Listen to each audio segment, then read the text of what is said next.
you hear that? My sanity about to break while everyone I know's out. On a trip, on a boat, on a lake. I'm tired of feeling all FOMO, babe. I don't even care if we stay home. Put our to-do list on ice. Crank the AC to 79 and make a little island right here. And there ain't a palm tree in sight, but there's not a cloud in your blue eyes. If we need a drink, I'll be the bartender. I got a fifth of Patron and a blender, baby. Slipping on a swimsuit is overrated. We don't need a beach to get a half naked. Life's too short, let's not waste it. 'Cause paradise is wherever we make it. Paradise is wherever we make it. Till the sun's up Monday, we'll tell our phones, do not disturb. I got my straw hat, babe. So good morning everyone, welcome to your favorite channel Bong Expedition. তো আজকে আমরা আবার বেরিয়ে পড়েছি সকাল সকাল একটা নতুন এক্সপিডিশনের উদ্দেশ্যে। তো আজকের যে জায়গাটায় আমরা যাচ্ছি এটা কিন্তু অনেক দিন ধরে আমাদের বাকেট লিস্টে ছিল। তো আমরা প্ল্যান করে করে করে করে মানে এই এখন যাব তখন যাব এরকম করে অনেকবারই প্ল্যান হয়েছে, দুবার প্ল্যান হয়ে প্ল্যানটা ক্যান্সেল হয়েছে। তার কারণ হচ্ছে যে মানে জায়গাটা একটু রিমোট জায়গা, তো যার জন্য ওখানে ইলেকট্রিসিটির একটু প্রবলেম চলে মাঝে মাঝে। তো মাঝখানে প্রায় 2 মাস মতো জায়গাটা কিন্তু বন্ধ ছিল, তো যার জন্য আমরা ওই সময়টা প্ল্যান করতে পারিনি। তো ফাইনালি জায়গাটা ওপেন হয়েছে, আমরা ওখানে হোটেল বুক করে নিয়েছি। তো যাচ্ছি, সাসপেন্স আর রাখছি না কারণ ভিডিও থাম্বনেলে তোমরা দেখেই নিয়েছো জায়গাটা। তো বলেই দিই, জায়গাটা হচ্ছে ম্যাসেঞ্জোর, দুমকা ডিভিশনের মধ্যে পড়ে, যেটা Massanjore eco cottage government property, একটা ঝাড়খণ্ড গভর্নমেন্টের।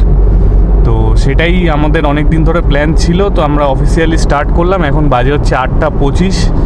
আর দেখো বাড়ি থেকে প্রায় মানে 1.4 কিলোমিটার জাস্ট আমরা এগিয়ে এসেছি।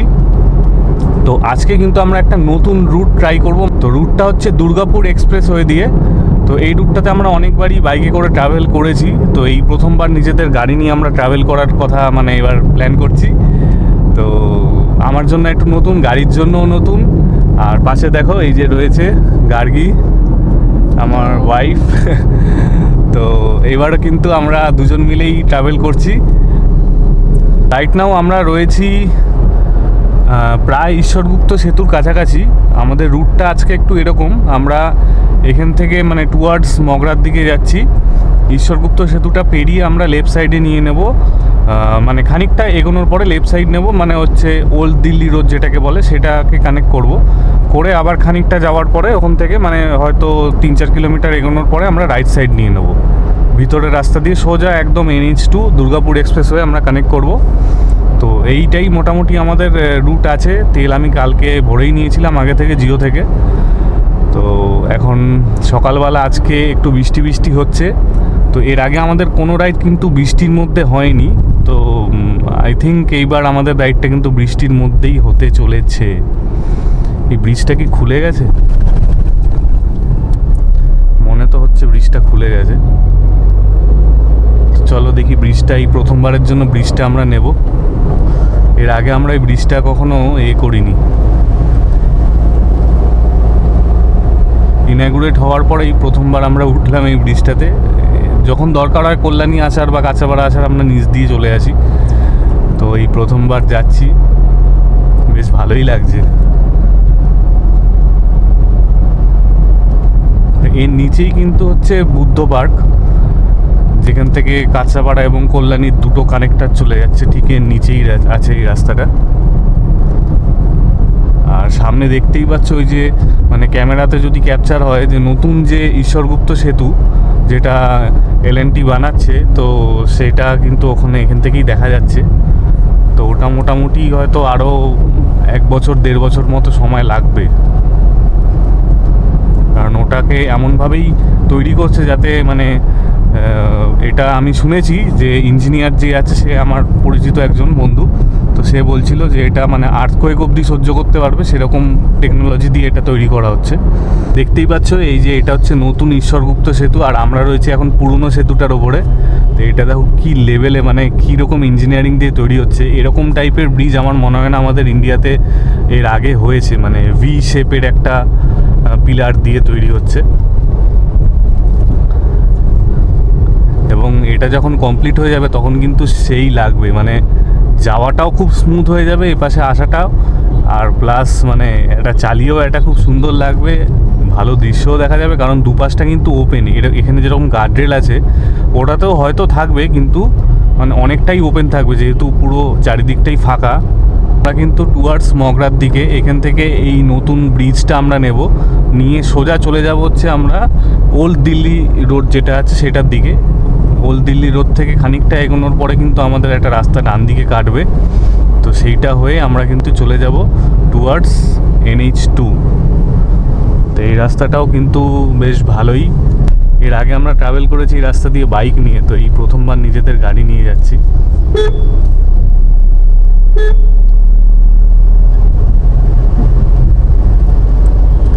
এই আমরা চলে এলাম ওল্ড দিল্লি রোড।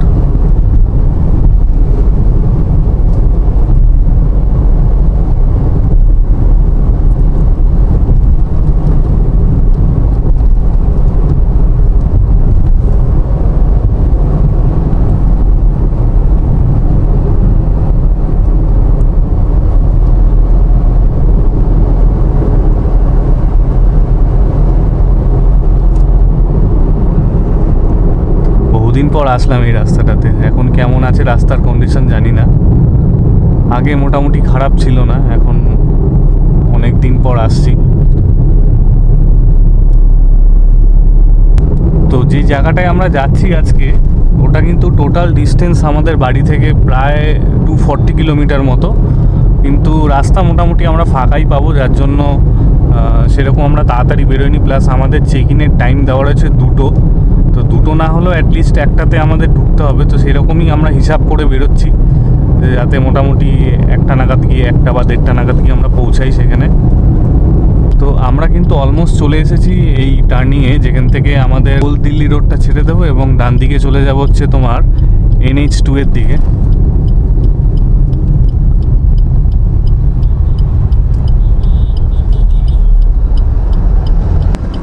এইখান থেকে কিন্তু মোটামুটি প্রায় কিলোমিটার 7-8 মতো, তারপরে কিন্তু আমরা কানেক্ট করে যাব NH2 দুর্গাপুর এক্সপ্রেসওয়ে। এই গাড়িগুলো রাস্তায় এত ডিস্টার্বিং, মানে দেখো গাড়ির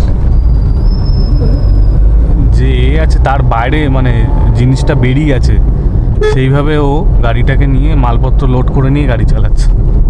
আমার গাড়ি কিন্তু প্রায় 11,500-12 হাজার হতে চললো।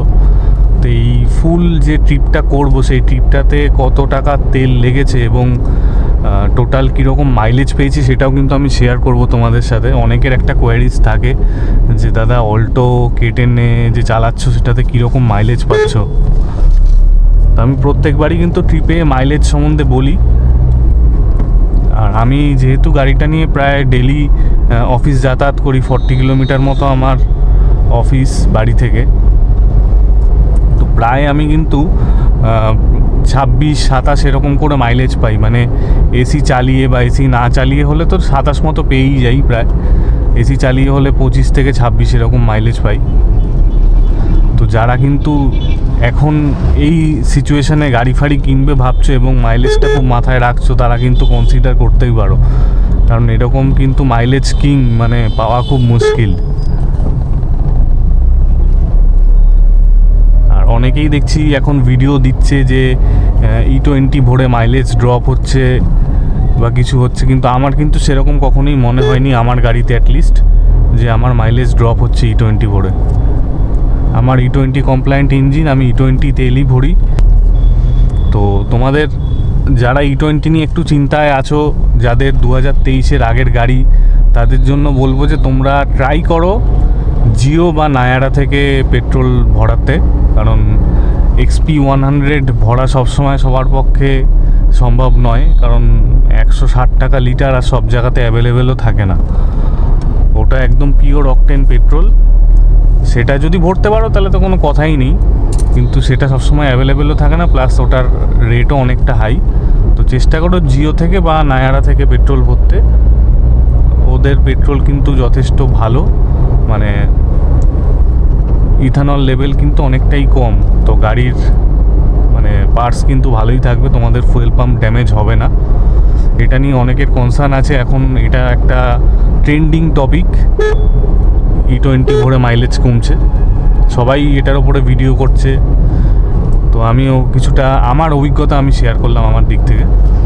আমার কিন্তু সেরকম কোনো প্রবলেম এখন অবধি হয়নি, আমার 1 বছর প্রায় হতে চললো গাড়ি।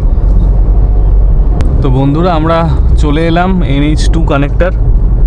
তো দেখতেই পাচ্ছ উপরে যে ওভারব্রিজটা, ওটাই কিন্তু NH2। তো আমরা ব্রিজটা ক্রস করে ডান দিকে গিয়ে কানেক্টর দিয়ে সোজা উঠে যাব NH2-তে।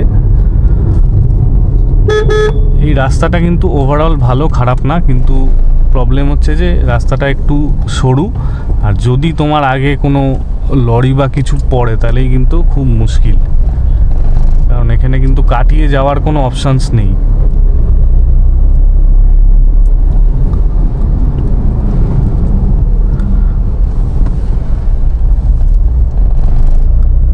এই ওপরে যে ওভারব্রিজটা, এটাই কিন্তু দুর্গাপুর এক্সপ্রেসওয়ে। আর এখান থেকে ঠিক পেরিয়ে আমরা রাইট সাইডে চলে যাচ্ছি। এই এক্সপ্রেসওয়েটাকে আমরা ধরবো। তো এই আমরা কানেক্ট করে গেলাম দুর্গাপুর এক্সপ্রেসওয়ে অনেক দিন পর। বেশ মজা লাগছে। এই রাস্তাটা কিন্তু মানে সুপার রাস্তা। এটাতে মানে আগে আমি খুব আসতাম বাইক নিয়ে, তো যতবারই আসতাম এখানে কিন্তু বেশ একটা মানে একটা থ্রিল হতো মনে, যে হ্যাঁ একটা জায়গায় এসছি। এবং এই রাস্তাটাতে কিন্তু মানে গাড়ি চালিয়েও হেভি মজা। যেরকম চওড়া রাস্তা সেরকম কিন্তু রাস্তাটার মানে কোয়ালিটিও সেরকমই ভালো। মানে আরামসে তুমি 100-তে এখানে ক্রুজ করতে পারবে, কোনো সমস্যা নেই। আর এখানে কিন্তু ফেমাস একটা জায়গা আছে, এটা হচ্ছে আজাদিন ধাবা। অনেকেই জানো, অনেকেই তোমরা আসো। এদিকে হ্যাঁ হাইওয়ে মিটছি, এইসব জায়গায় কিন্তু আরামসে এসে কিন্তু ব্রেকফাস্ট করা যায়, লাঞ্চ করা যায়, ডিনারও করা যায়। সামনে একটা জায়গা, কিছু একটা ফাঁকা জায়গা দেখে আমরা দাঁড়াবো, একটু ব্রেকফাস্ট করে নেবো। বাড়ি থেকে ব্রেকফাস্ট এনেছি, ম্যাগি বানিয়ে নিয়ে এসছে গাড়ি, তো সেটাই আমরা খাবো রাস্তায় কোথাও দাঁড়িয়ে। খিদেও পেয়ে গেছে, 9:30 বাজে সকাল।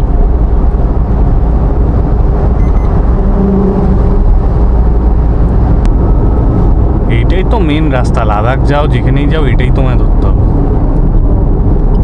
বারাণসী যাও, লাদাখ যাও, এটাই রাস্তা।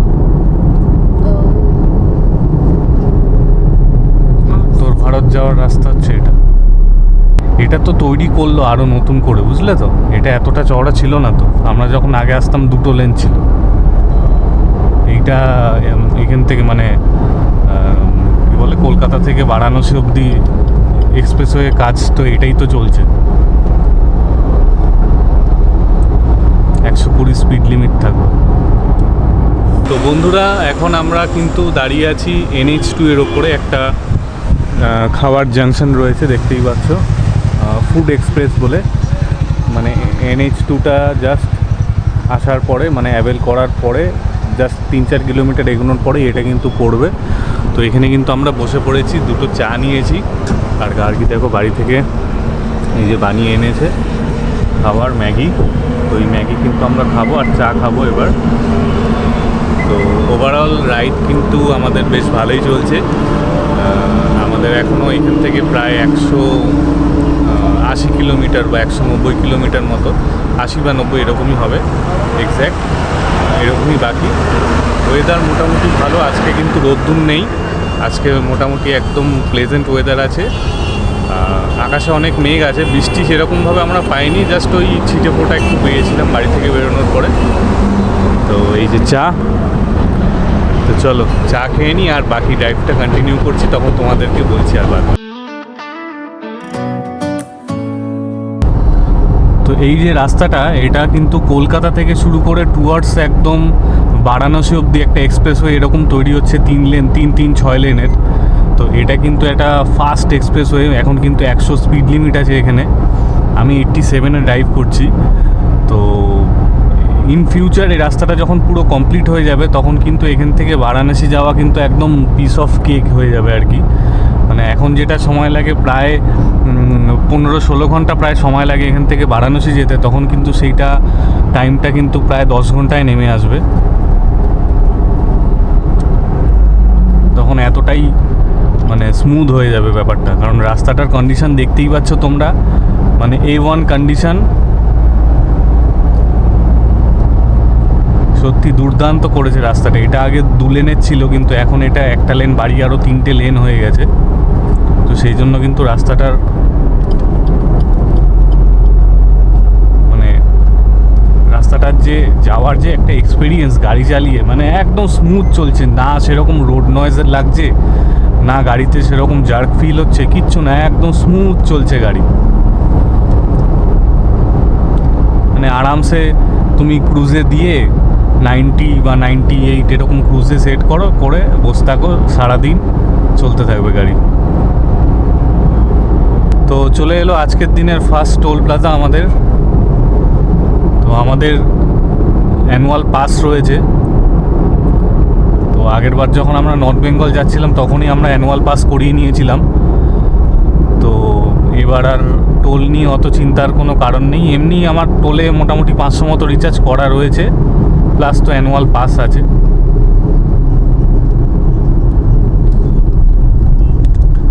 তো দেখা যাক কত টোল কাটে। অবশ্য টোল তো এখানে আমার অ্যানুয়াল পাসে 15 রুপিসই কাটবে।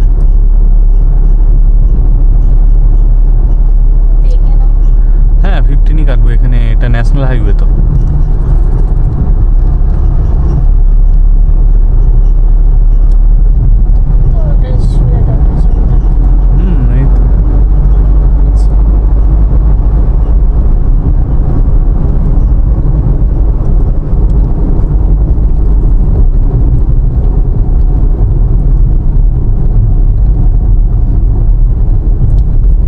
রাস্তাটা অনেক লম্বা আছে, মানে চড়া আছে, অনেকগুলো লেন।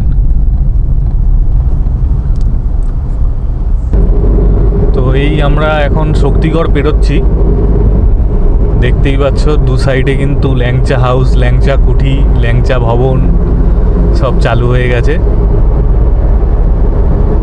দুই সাইডে কিন্তু প্রচুর দোকান এরকম। এখানে কিন্তু মানে তোমরা মিষ্টি, ব্রেকফাস্ট সব কিছু কিন্তু করতেই পারো।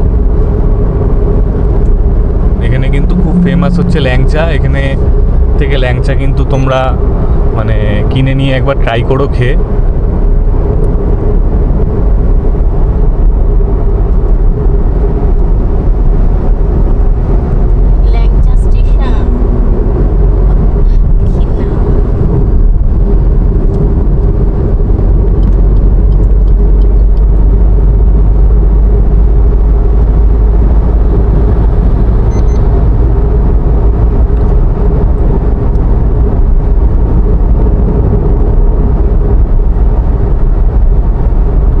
রাস্তাটা কিন্তু এত দারুণ হয়ে গেছে, মানে গাড়ি চালিয়ে এত মজা লাগছে, সত্যি দারুণ। মানে একটা কোনো নেই, পটহোল নেই, কিছু নেই, 3টে লেনের রাস্তা হয়ে গেছে। আর দেখতে পাচ্ছ যে জায়গায় জায়গায় যেখানে ধরো এই যে সাইডে সাইডে বালি জমছে, ধুলো উড়ে, সেগুলো অবধি কিন্তু ক্লিন করার কাজ চলছে। মানে মেনটেনেন্স ওয়ার্ক কিন্তু সবসময় চলছে রাস্তাটার মধ্যে।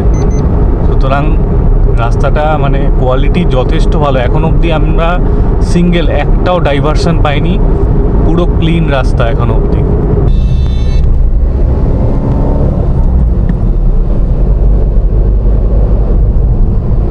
তো আমরা কিন্তু এবার NH2 ছেড়ে দিলাম। NH2 ছেড়ে আমরা এবার কানেক্ট করছি হচ্ছে মানে টুয়ার্ডস হচ্ছে শান্তিনিকেতনের দিকে যাব।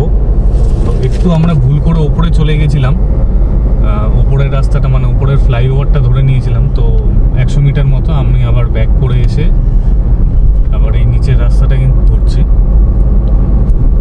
এদিকে তো ঠিক এই ওভারব্রিজটার নিচ দিয়ে রাস্তাটা রয়েছে। তো এই ভুলটা কিন্তু করো না, আমি ঠিক খেয়াল করতে পারিনি, উপরে চলে গেছিলাম। তো অসুবিধা নেই, আবার নিচে চলে এসেছি। এইখানে রয়েছে এই সিগন্যালটা, এখান থেকে আমরা কিন্তু রাইট সাইডে চলে যাব।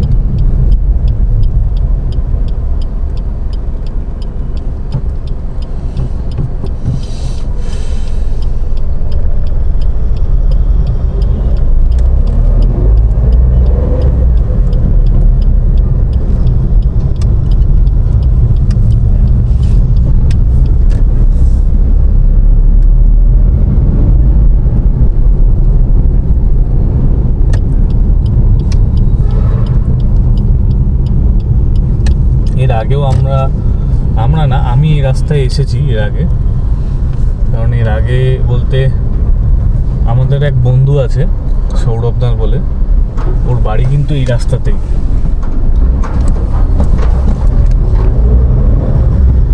ওর বাড়িতে আমরা এর আগে দুবার এসেছিলাম, তো তখন এই রাস্তা দিয়ে আমরা ট্রাভেল করেছিলাম। প্লাস 2018-তে যখন আমরা মানে নর্থ বেঙ্গল বাইক ট্রিপ করি, তখনও কিন্তু এই রাস্তা দিয়ে আমরা এসেছি। তো সেই রাস্তাটাই কিন্তু আবার ধরলাম। দেখতেই পাচ্ছ রামপুরহাট 118, মোরগ্রাম 131। তো একটু আগে জাস্ট মিনিট খানেক আগে একটা ইনসিডেন্ট হতে মানে হলো না, যেটা হচ্ছে যে রাস্তাটা, প্রথম কথা হচ্ছে যে সরু রাস্তা, গ্রামগঞ্জের ভেতর দিয়ে রাস্তা। এবার মানে এটা কিন্তু একটা হাইওয়ে, এখানে কিন্তু বেশ জোরেই গাড়ি চলছে, 60-70-তে গাড়িগুলো চলছে সব। এবং রাস্তার পাশে যে বাড়িগুলো, সেখানে কিন্তু যে মানে অনেক রকম গরু, ছাগল, এই সমস্ত কিন্তু এই যে দেখতেই পাচ্ছ ছাগলের দল, এগুলো কিন্তু রয়েছে। এবার হঠাৎ করে জাস্ট কী হলো, মানে একটা মানে বাড়ি পেরোনোর সময় পাশ থেকে পুরো ছাগল, একটা রাম ছাগল দৌড়িয়ে এসে পুরো গাড়ির সামনে। আর মানে আমি প্যানিক ব্রেকিং করেছি, তো যার জন্য মানে কন্ট্রোল ছিল গাড়ি, যার জন্য ছাগলটাও বেঁচে গেছে, আমারও গাড়িতে কিছু হয়নি। কিন্তু মানে এই জিনিসগুলো একটু মানে আমি বলবো যারা এখানে পুলিশ যারা থাকে বা সিভিক যারা থাকে, তাদের একটুখানি দেখা উচিত। মানে বাড়ির যে ওনারগুলো, এরা ছাগলগুলোকে ঠিক রাস্তার সামনে এভাবে সব ছেড়ে রেখে দিয়েছে, হ্যাঁ, ঘাস খাওয়ার জন্য। তো এইগুলো তো ঠিক নয় না। এখানে গাড়িগুলো জোরে জোরে চলছে, হঠাৎ করে সামনে চলে আসলে মানে এটা বাইক হলে তো সামলাতেই পারতো না। যেই সিচুয়েশনটা আজকে হয়েছিল, এটা 4 চাকা বলেই সামলানো গেল। বাইক যদি হতো একদম সোজা গিয়ে ছাগলের গায়ে মারতো, একদম উল্টে পড়তো। তো এই জিনিসগুলো একটুখানি দেখা উচিত। এগুলোকে মানে আমি জানি এখানে লোক যারা থাকে তারাও একদমই এসব ব্যাপার নিয়ে একদমই কেয়ারফুল নয়, ও তাদের কিছু আসে যায় না, হ্যাঁ, তারা এইভাবেই ছাগলগুলোকে বা গরুগুলোকে ছেড়ে রেখে দেয়। তো এইগুলো প্রশাসনের একটু দেখা উচিত।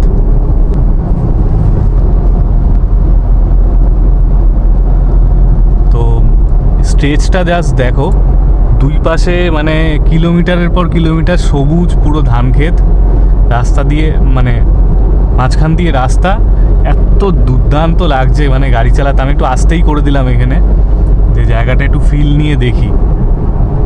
দুর্দান্ত লাগছে জায়গাটা।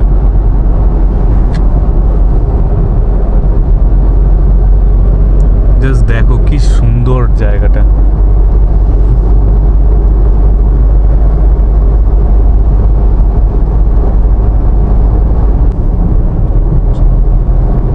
এই যে এই জিনিসগুলোর কথা আমি বারবার করে বলছি। এই যে দেখো ছাগল, এক পাল ছাগল নিয়ে চলছে, যে মালিক সে পিছনে চলছে, ছাগলগুলো সামনে। এবার এর মধ্যে থেকে একটা যদি দৌড়িয়ে মাঝখানে চলে আসে, আর এই যে স্পিড যে গাড়িগুলো যাচ্ছে, তাহলেই মুশকিল। তো দেখতে পাচ্ছ সামনে একটা বোর্ড রয়েছে, যেখানে তারাপীঠ দেখাচ্ছে 83 কিলোমিটার, বোলপুর 24, মোরগ্রাম হচ্ছে 105। তো এই রাস্তাটা দিয়ে কিন্তু সেম এই রাস্তাটাই কিন্তু তারাপীঠও যায়। তো এই রাস্তাটার মধ্যে প্রচুর রাশ রয়েছে গাড়ির, মানে যেহেতু সেমই রুট রামপুরহাট যাওয়ার, রামপুরহাট যাও, তারাপীঠ যাও। আর এই রাস্তাটাতে আরেকটা জিনিস যেটা দেখলাম, সেটা হচ্ছে যে মানে রাস্তার দুপাশে কিন্তু প্রচুর পেট্রোল পাম্প, একটু বাদে বাদে পেট্রোল পাম্প আছে, আর খাওয়ার প্রচুর জায়গা আছে। সুতরাং তোমরা যদি ট্রাভেল করো এই রাস্তায় কোথাও ইন ফিউচার, তাহলে মানে কোনো প্রবলেম হওয়ার কথা নয় খাওয়া দাওয়া নিয়ে বা ওয়াশরুমস নিয়ে, কিন্তু কোনো প্রবলেম আসবে না। তো আমরা কিন্তু প্রায় পৌঁছে গেছি শান্তিনিকেতন।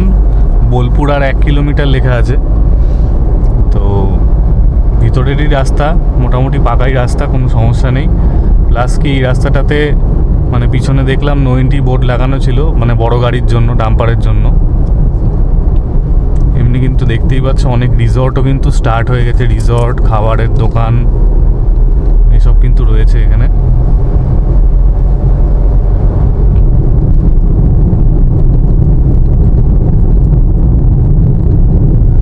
আর এখান থেকে 69 কিলোমিটার হচ্ছে আমাদের ম্যাসেঞ্জর ইকো কটেজ।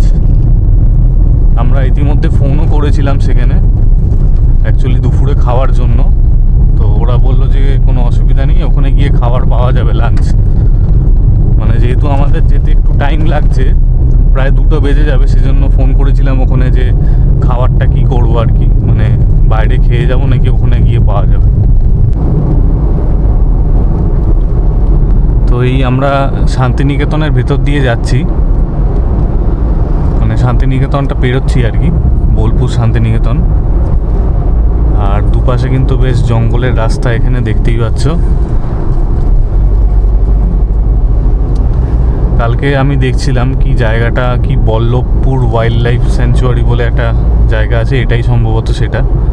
হ্যাঁ, এই যে বল্লভপুর ফিশারি প্রজেক্ট।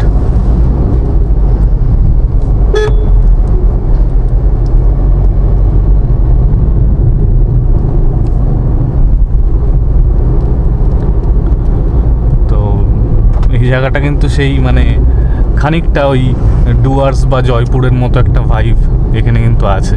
এখানে বেশ কিছু রিসর্টও রয়েছে দেখতে পাচ্ছি।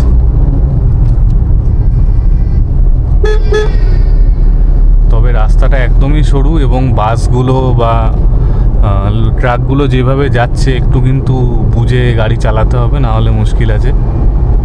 প্রায় গায়ের ওপর দিয়ে উঠে উঠে যাচ্ছে গাড়িগুলো।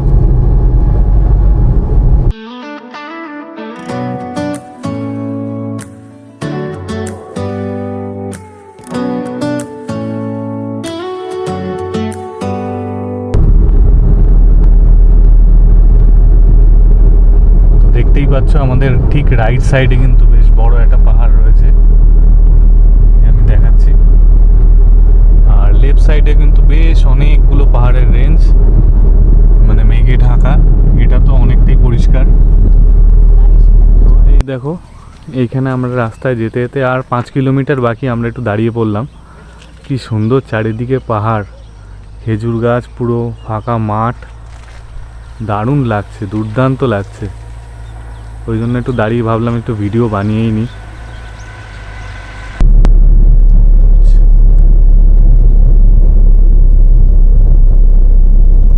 তো এই দেখো, আমরা কিন্তু হালকা পাহাড়ের ওপরে কিন্তু উঠছি, ম্যাসেঞ্জরের মানে ড্যামের দিকে আর কি যাচ্ছি। এখান থেকে আর 1.5 কিলোমিটার বাকি আমাদের ম্যাসেঞ্জর ড্যাম।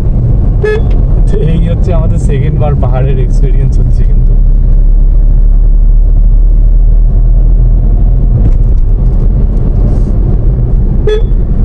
এখানে তো বেশ খাবার টাবার বেশ ভালোই ব্যবস্থা আছে। ভালোই দোকানপাট আছে। হ্যাঁ, এত দোকানপাট আছে আমার জানা ছিল না, এখানে ভালোই দোকানপাট আছে।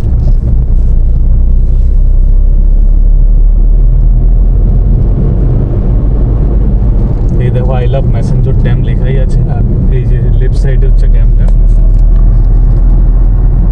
দেখা যাবে পুরো পাহাড়ের ওপরে কিন্তু রাস্তা, ভালোই মোটামুটি দেখো এলিভেশন কিন্তু রয়েছে।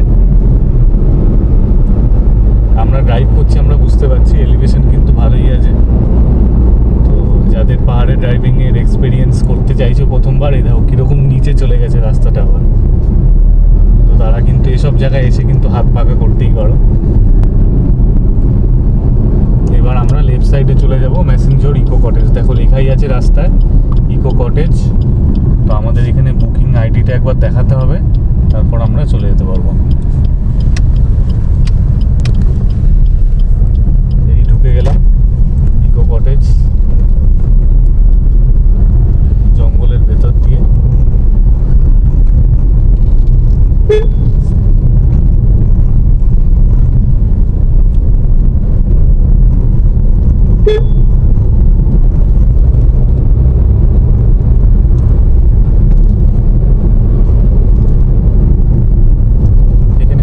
চেক হতো, এখন তো আমাদের জিজ্ঞেস করলো না, করবে নিশ্চয়ই।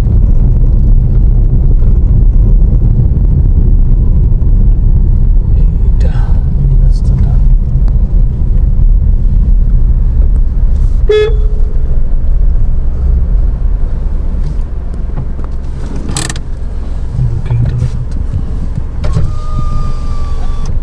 বুকিং আছে স্যার।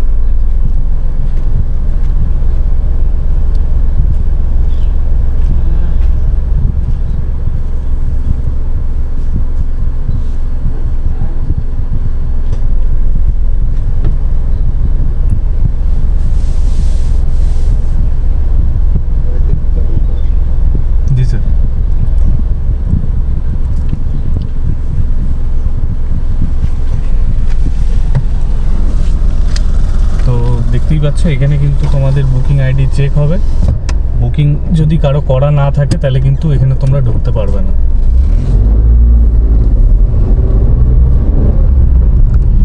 এটা কিন্তু পুরোটাই গভর্নমেন্ট প্রপার্টি। এখানে যদি আসতে হয় এসে বুক করব এরকম যদি কারো মানে এরকম কেউ ভেবে এসো না আর কি। এখানে আসার আগে সবসময় আগে থেকে তোমাদেরকে বুক করতে হবে, দেন আসতে হবে।